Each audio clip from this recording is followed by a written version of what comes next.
Reign of the Buckle Hats by Richard L. Weissman. Begin again, despite writhing dog pain and lukewarm danger. Continue, wild whispering all the way to red-painted glory end. Not like weepy last try, nor like 100 times prior.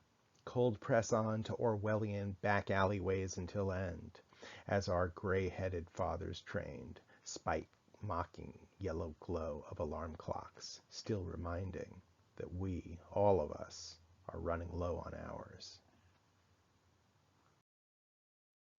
Soft now.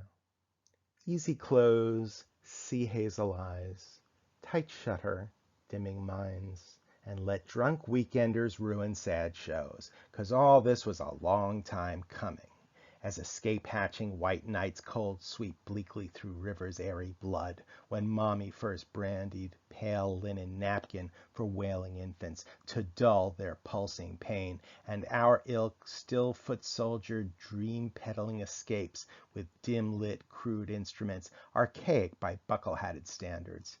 But we too wash dirty mid-blanch hands.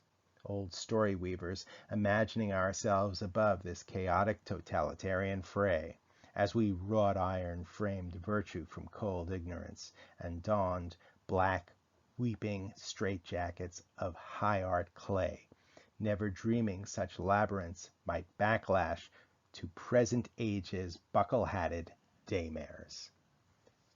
End poem.